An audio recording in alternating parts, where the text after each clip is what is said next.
We had a little bit of a merry-go-round there with the with our videos, but I want to thank you all for joining us for this session of Mastermind Live 2022. Our session today is called Agile Sourcing: How Digitization Drives Better Outcomes. So as we'll explore, rethinking the sourcing process to be more responsive to the needs of our business really needs us to think about, how do we engage with different stakeholders based on their individual needs? I think it's a really critical component of our ability to 10x our impact. And to do so at scale requires the use of advanced technologies. Now, I do want to say before we jump into the session today, my Wi-Fi, I'm living in Orlando and we're still having some of the effects of Hurricane Ian from last week. So there may be times, I think right now, maybe one of them where my screen's a little bit blocky, but we've been doing okay. So just bear with me if that does happen from time to time. Now, I want to say, just as we introduce our guests, I'm joined by Nick Wright, Director of Digital and Innovation Sourcing at BP. Also Ben Weston, who's Global Category Manager for Talent and Consulting at BP, and Graham Moore, a former colleague of mine from many years ago, and now SVP at Globality. So first of all, Nick, Ben, and Graham, I want to welcome you to today's session. Thanks for having us, and almost on cue, your video went blocky as you were explaining about the hurricane, so that's nature at work. Isn't that the way? It's been great for the last hour, and then the minute it hits. But hopefully we're able to overcome that over the next 40 minutes or so. Now, I just do want to say for anybody who is watching this session, we do encourage any questions and answers. There's a box underneath this video. Type in your questions, and I will bring in as many of those as I can over the course of, like say, the next 40 minutes or so. So, Graham, I'm actually going to pose the first question to you. When I did my introduction, I referenced the fact that we need to be thinking, if we're thinking about 10xing the impact of procurement, we need to be thinking about advanced procurement technology. Now, I want to start because we're going to refer to that a little bit as we go through the session. What do we actually mean by advanced procurement technology? And then specifically, perhaps relative to indirect procurement. Yeah, no, absolutely. I think what we mean by advanced technology is the use of AI.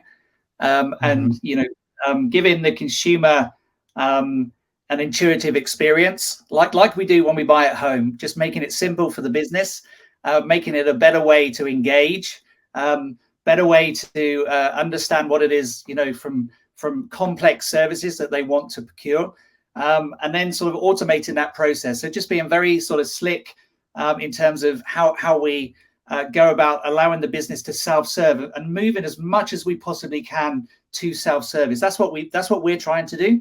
So we're pushing the organization to self-serve as much around indirect services as we possibly can. That's what we mean by using technology to drive a better experience.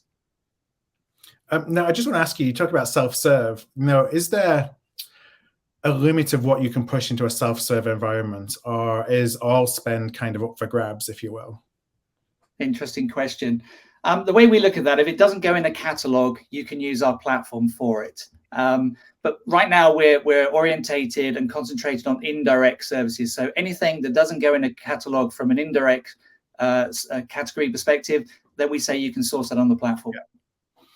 So let me come to you, Nick. I want to just set the scene for the conversation and learn a little bit more about kind of the nature of the procurement organization at BP and some of the goals that you were chasing as you started to make the decisions to look at your technology stack and think more about advanced technologies from a procurement perspective. Definitely. First thing I'd say is why stop at 10x? You've got to shoot high. And I just want to pick up, because it's a nice segue into what we're striving for at BP. And, Graham put it really nicely.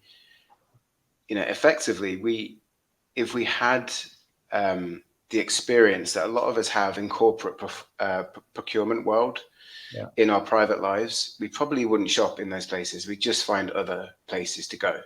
So why does it have to be so difficult and so archaic and take so long and be so manual in the corporate world? I'm failing to see a reason why. And, I think when we start to look at the procurement technologies that are coming through, they are absolutely helping us to get towards that stabilization, normalizing both sides of inside and outside of work. At BP in particular, that's something we're certainly targeting and putting our stakeholders and our customers at the heart of what we do, being truly digital. But the other thing is, about 18 months ago, we set out with quite a bold new corporate strategy, moving towards gas and low carbon. And in doing that, we effectively rewired the organization from top to bottom. And we lost a lot of people, about 20% of the organization. So with that perfect storm, within procurement, we've got the need to move towards a more consumer-like look and feel and experience, but also a gap to fill with technology. So that's really our guiding North Star and what's driving us today. And so it's both an efficiency. There's a need from an efficiency perspective, but also from a customer experience perspective. When you think about your internal stakeholders, we talked in the last session actually about the importance of thinking about our stakeholders as customers. As you think, one, I want to go back to you talked about 10x and why stop at 10x. I love that. A big thing that we want to try and help the procurement community kind of think about is we are bound by our own thinking, like the thinking about what's possible for procurement. And so by starting to think whether it's 10x and whether it's even greater than that in impact, that starts us to think about, okay, how can we work backwards to start actually achieving those goals? Because we've got a new vision to kind of to pursue. Now, I do want to talk just one more question a little bit more generally. You talked about the broader strategy at BP of moving towards low carbon. Like how does that change how you do procurement? Does that change how you do procurement? Absolutely. It has to change how we do procurement. We set a fairly bold new corporate agenda, and it's gas low carbon. It's a departure to what we were doing previously, and it's a goal that the whole organization is invested in. Mm-hmm. To do that and to be successful in what we've set out to do, procurement needs to find new ways of working and moving towards things like partnering with suppliers to figure out how we're going to solve these problems that, to be honest, don't yet always have a solution or an obvious one. And to do that takes a lot more time and effort and nurturing of those relationships. And there just isn't the capacity to focus on the transactional spaces and the day-to-day, and also focus and nurture and grow these relationships and partnerships with our supply base. So when we start to look at how procurement technology can support us in balancing those two competing priorities, it frees up the organization. It frees us up in procurement then to focus on those more strategic activities and the things that we need to happen to be a success. Now, I'm going to come to you in a moment as well, Ben, but I have a question. I'm going to just refer this back to you, Nick, and then bring Graham in as well on it. We talked a little bit in advance of today's session, and it's in the title of the session around agility. So one of the things I know you're focused on is around making procurement more agile at BP and more quickly able to meet the challenges that we have around us from the volatility in the economy, for example. And I wonder if you could talk about what agility as well kind of means to you in the context of the ongoing transformation that you have. So we have a strap line, and Ben will probably nod when he hears me say this, but we have to perform whilst we transform, right? We've got a massive task on our hands, but we need to keep the business safe, resilient, and running. So in order to do that, we need the agility to be able to do the day jobs and do what we do well, but fund this growth and this transition into the low carbon energy spaces that we've set out to do.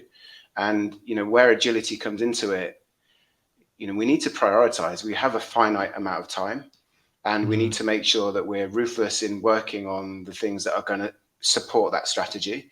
And if we're doing things that don't support where we need to go as an organization, as a business, in procurement and across the group, then we need to have hard conversations with ourselves as to should we be doing those things. And for me, that's where that prioritization element of agility comes into it. We don't have a crystal ball. I mean, who does? And it's moving away from the traditional cyclical, set some goals in January and come back in December and see how you've done. The world's changing so fast, especially in procurement. Look at inflation. Who could have guessed that 12, 18 months ago? So again, that's where agility comes into it, to process and prioritize in real time.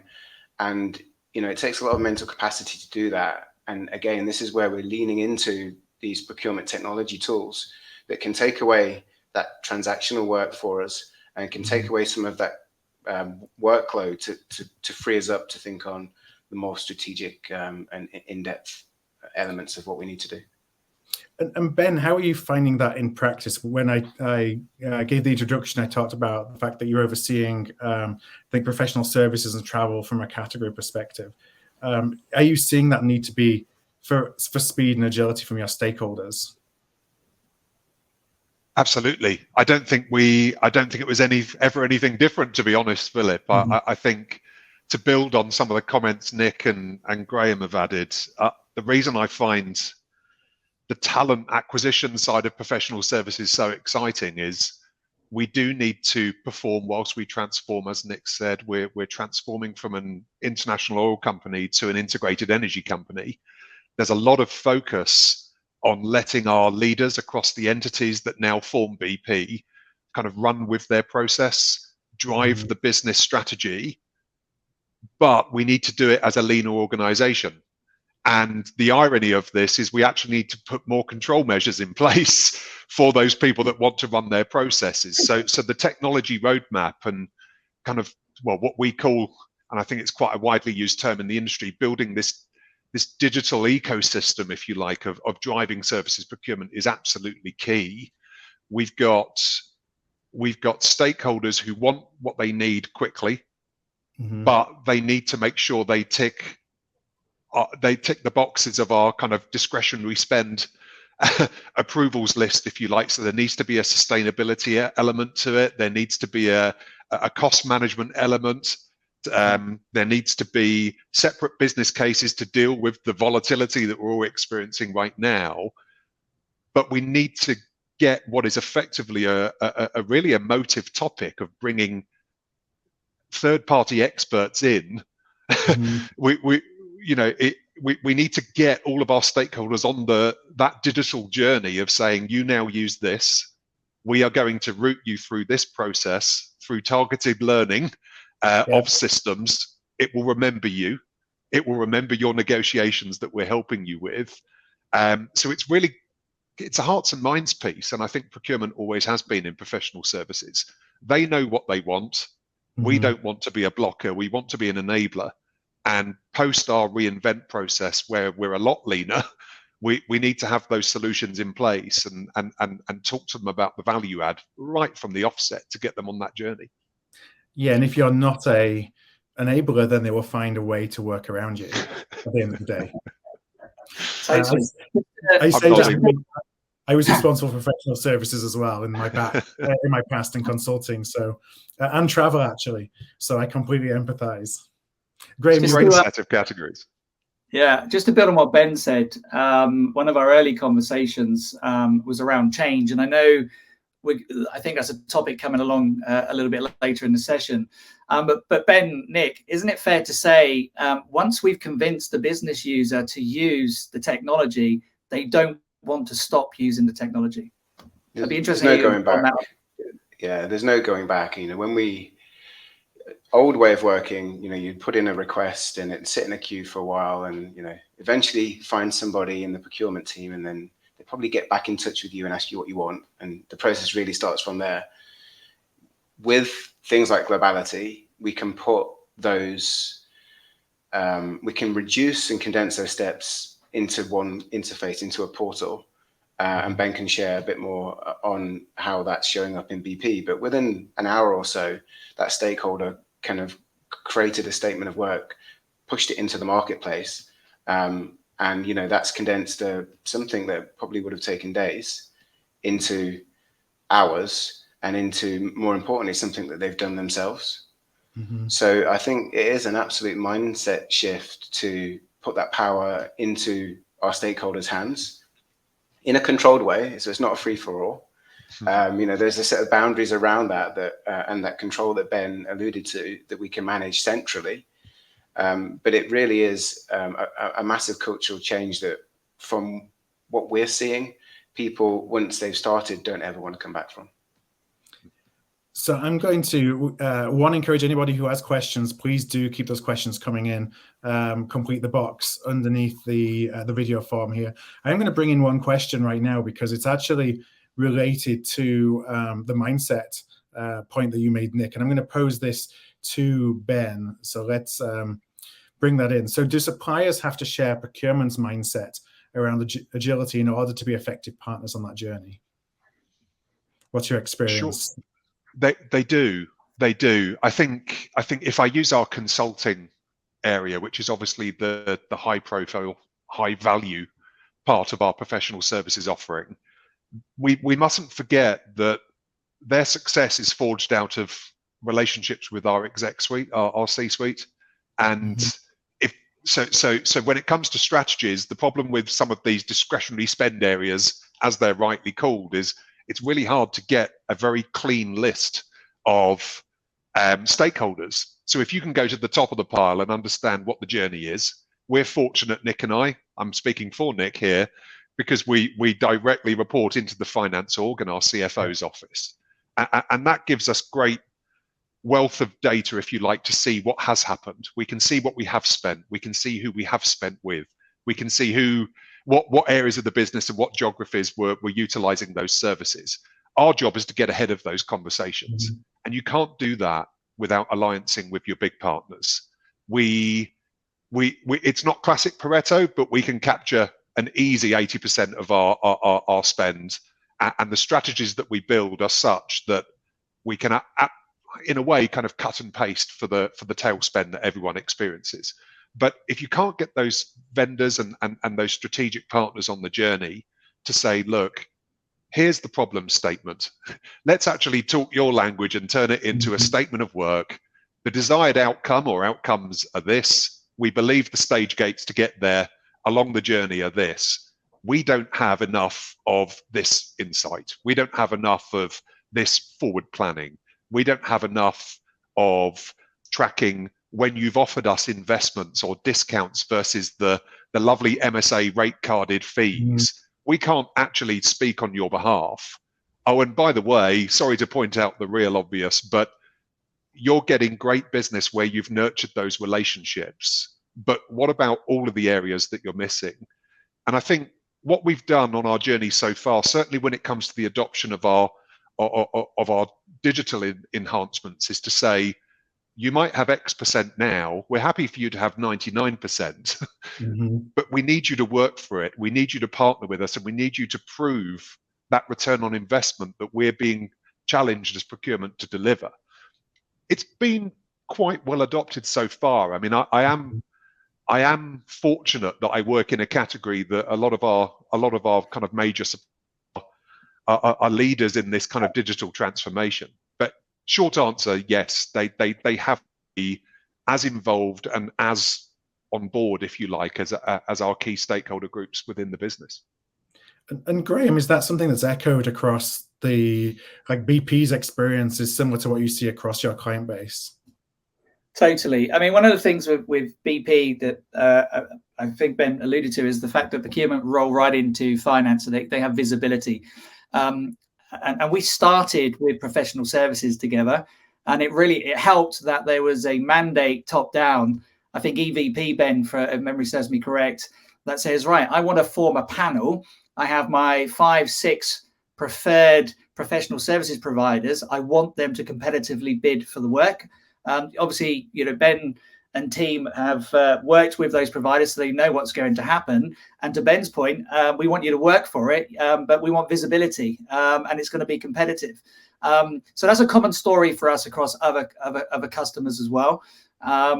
So yeah, and frankly, when you talk to the providers, their experience, their digital experience, and the way they engage with their customers is a good experience for them as well. And I think that's fundamentally, important towards the successful use of the digital technology. Now, yeah, and Graham, I think it's Sorry, Please Phil, go I was ahead, just Ben. No, go going to ahead. say I think it's absolutely essential to remind ourselves what they did before we brought in these enhancements. We're actually taking time out of their steps as well. So long as we don't add stages, to Nick's earlier point, it's not a hard conversion. If we can get them on the journey of delivering those beneficial stages. Yeah. Mm-hmm. Now, I was going to ask Ben is, we alluded to earlier about the fact that it's a more streamlined sourcing process that you go through that's obviously enabled by this advanced technology.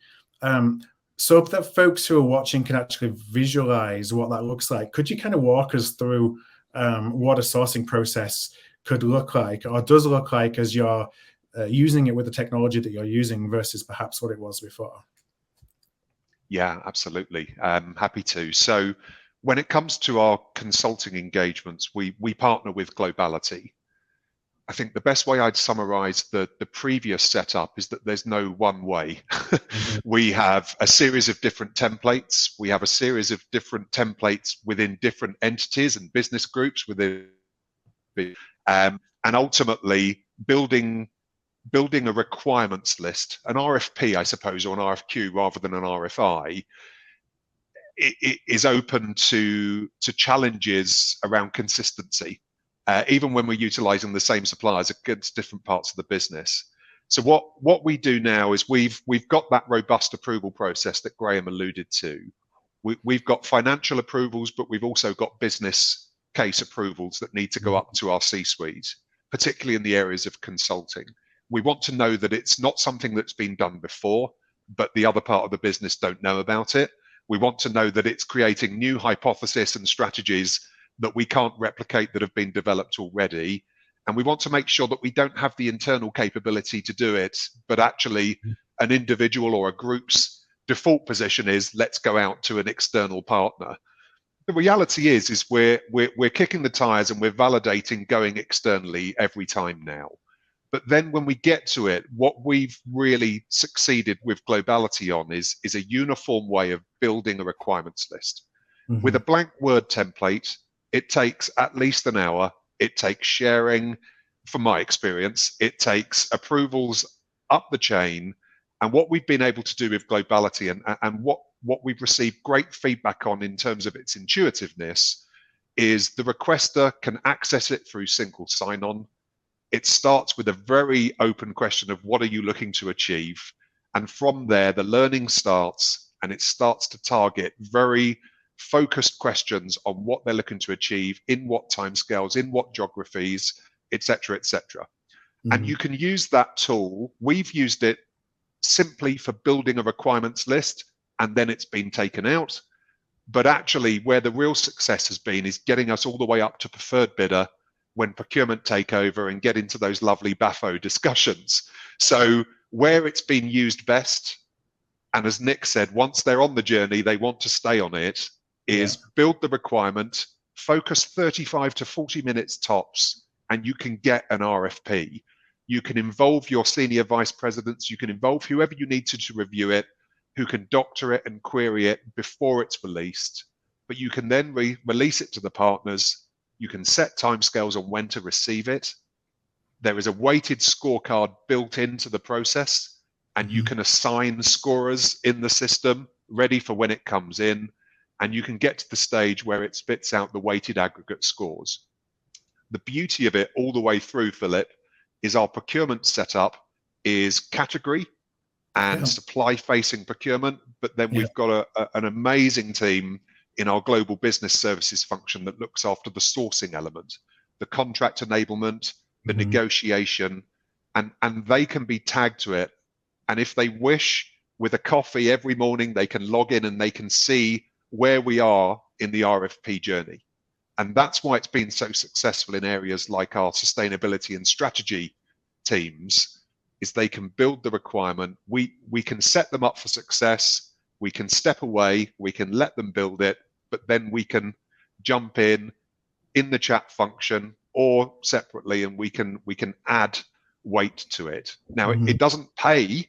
We've got our own SAP systems for that, but it allows us to get to the stage where we can appoint a bidder, and we can enable a contract that calls off and makes sure that they get paid at the appropriate stage gates.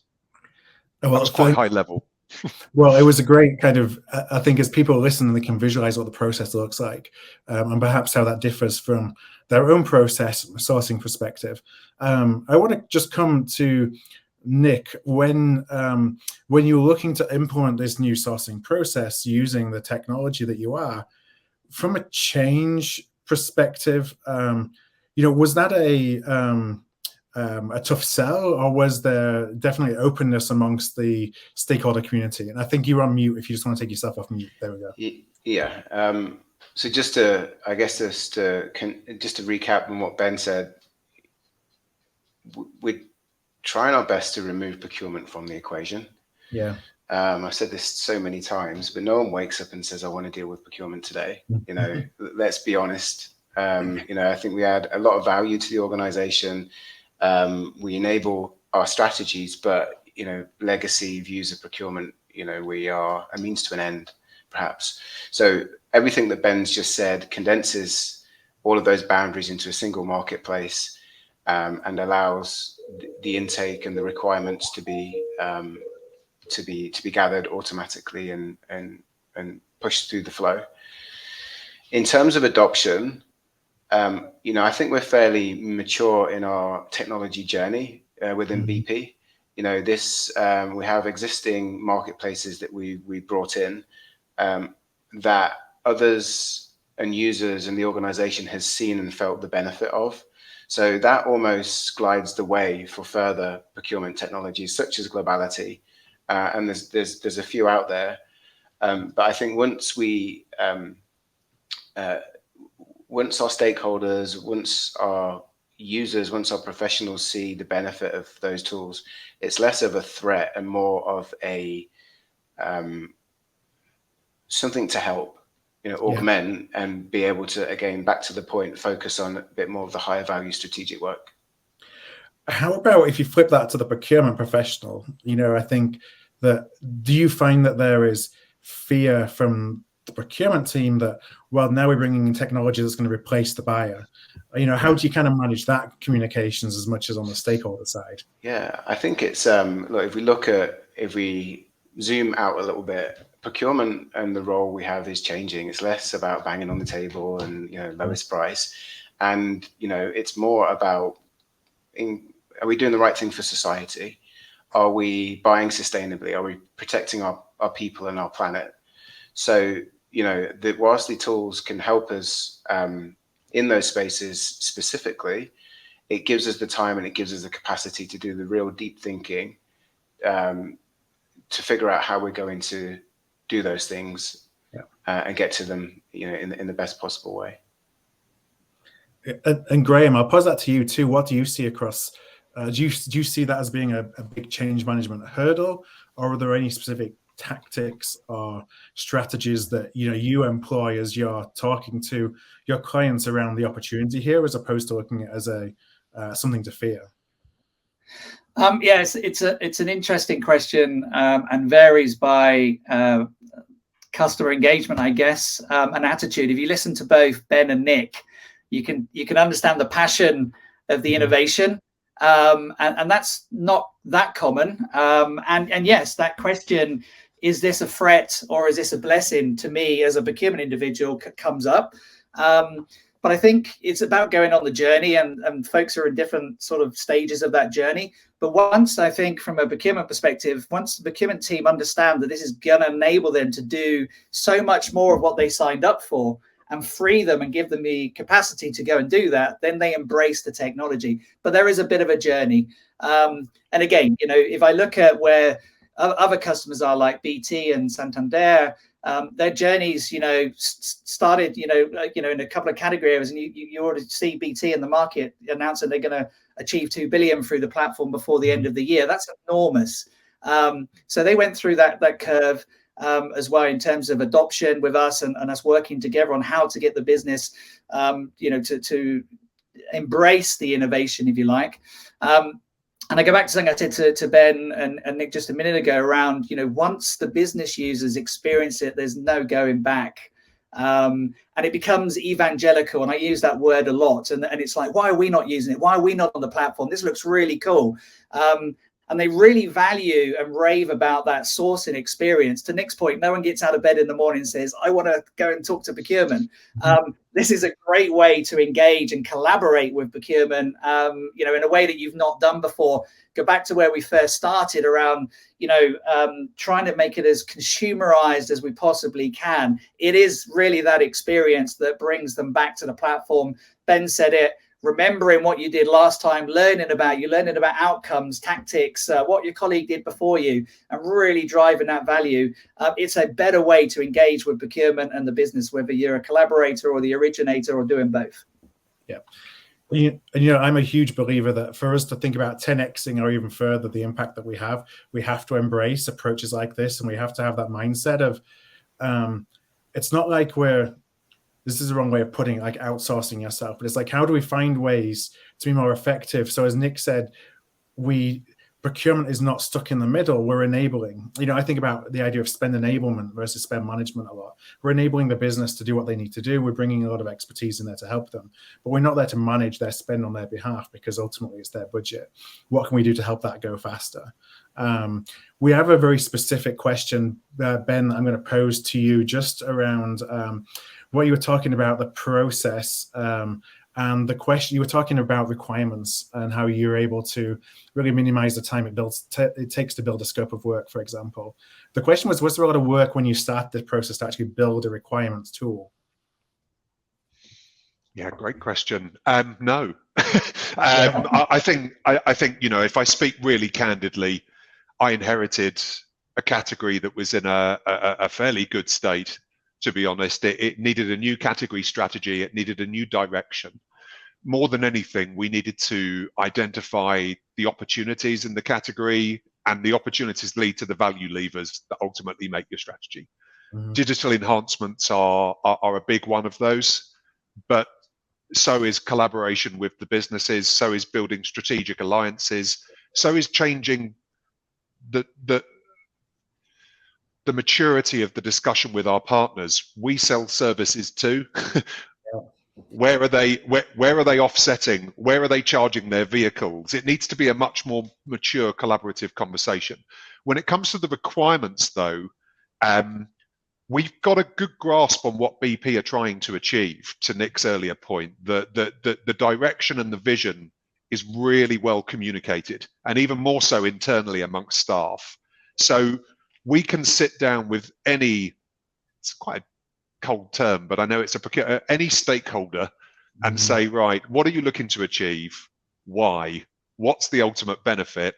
And how does that link larger scale into BP's strategy?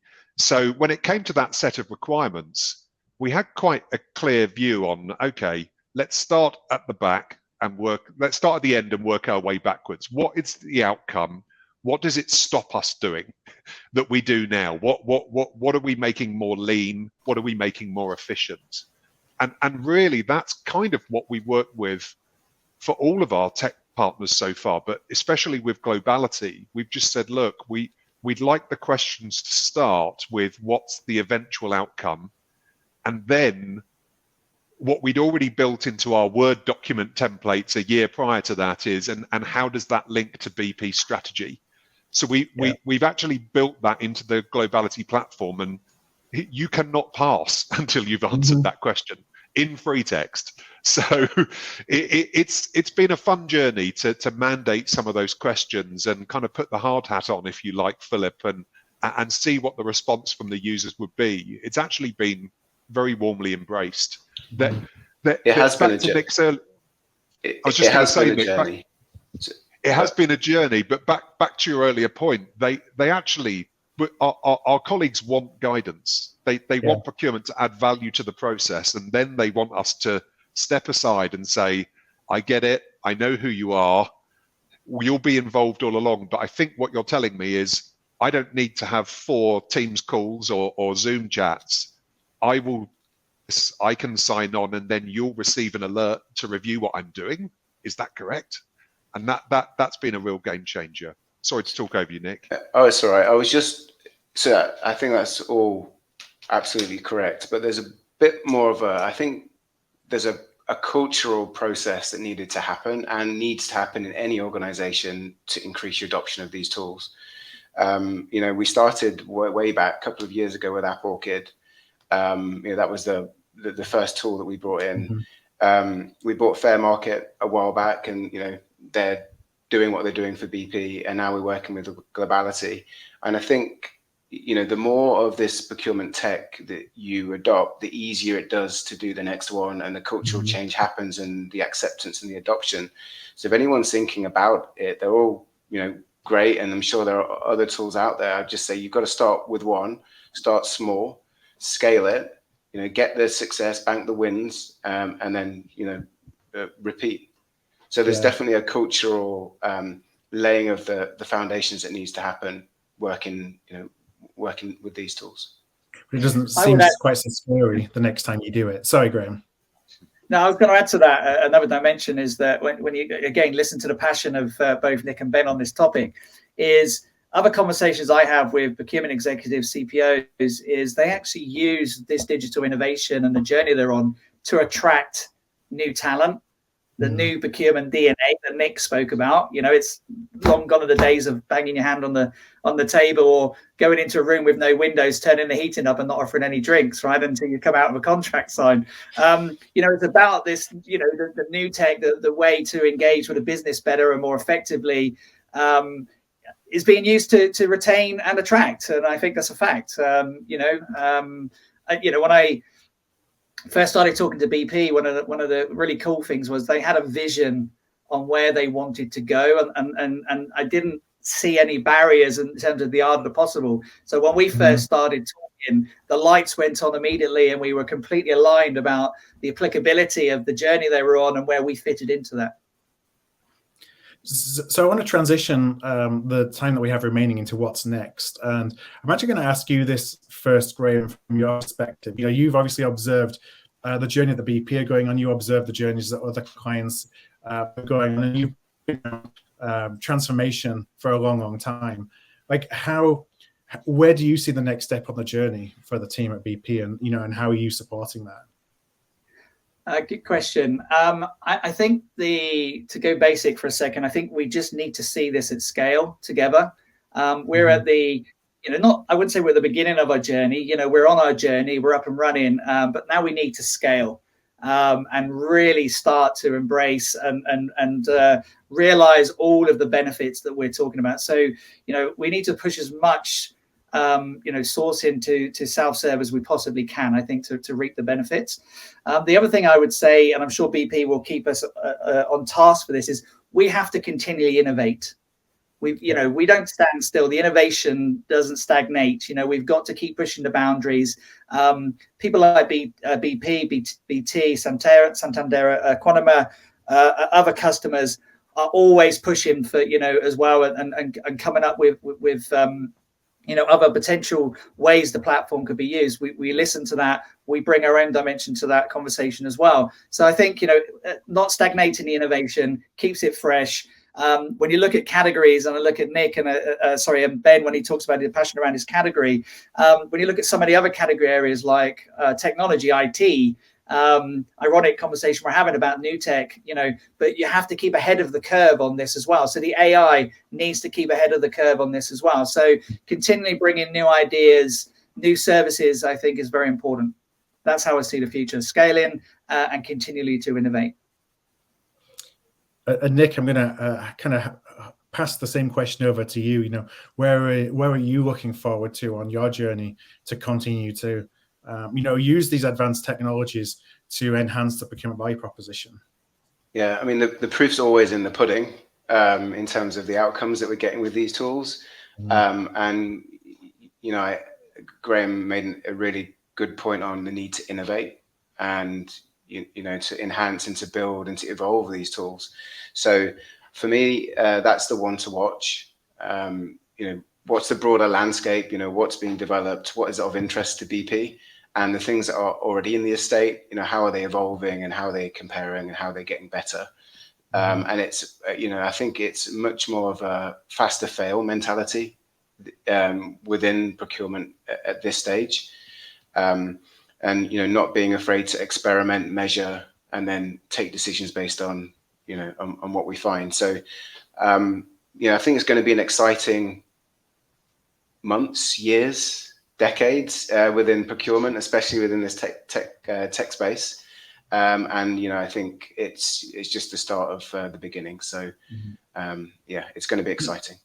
Do you find that implementing advanced procurement technologies creates advocates out of stakeholders, so they can see that you're trying to do things that actually help them and make their lives easier? And even if you don't hit it out of the park every single time, because you talked about kind of failing quickly as well and doing experimentation, they're actually wanting to be a part of that process because they can see the benefits of what you're trying to do for them. Yes and no. For the yes, absolutely. I think there's a lot of support. I think there's a lot of encouragement, a lot of shared excitement. For the no's, maybe slightly more skeptical. I think in the more advanced areas of the business, it's to them, I guess, more about procurement catching them up on the level of digital and what it can do in terms of outcomes. So we're sort of way behind the curve. Not that that's a bad thing, because I think for a long time procurement technology has been underinvested relative to the business and other areas of IT. So it depends. But in general, I think what really matters to people is are we making your lives easier? Are we protecting our cost base? Are we doing things quicker? Is the experience a good one? And I think if we can get all those things right, then we're winning. So I have really only a minute or two for the answering of this question. So it's going to be a quick fire question to wrap things up. And Graham, I'm going to put you on the spot first as I ask you it, so that Nick and Ben can have a little bit of time to think about their answer. We're all about taking action here at Art of Procurement. And so what I want to ask you is, what's one thing that our audience can do today to start the process of using digitization to drive better outcomes within their businesses? I think just take from today everything you've heard. Don't be frightened to go for it. If my CEO was on this call right now, he said the only way to start innovation is to get started. So do something innovative. Don't hold back. Ben? Align with your senior leadership team's transformation journey or company strategy, especially the areas of where they're looking to go digitally. Thanks. And Nick, final word. I just say, take a risk, take a controlled risk. If it doesn't work, drop it quickly and move on. But sometimes you've got to really push out your comfort zone to deliver true innovation, and that involves risk. Okay, that's something that we sometimes struggle as for procurement professionals, because we've had the risk aversity beaten into us, since those very first sourcing exercises we did all those years ago. I want to thank you, Graham, Nick, Ben, so much for today's session, for joining us to talk about your journey at BP, but also the role that advanced technologies can play and are playing for procurement organizations as we continue to look for ways to 10x and beyond the impact that our teams have. So thank you so much for joining me. Thank you. For having us. Thank you. All right, and I want to just...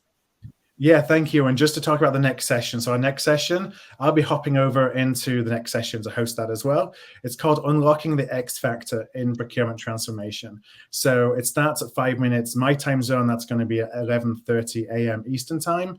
You can stay here in the live feed and we'll auto-direct you there. Or you can go into the agenda and select that session and join us all there in a few minutes. All right, with that said, thank you very much, everybody, and take care.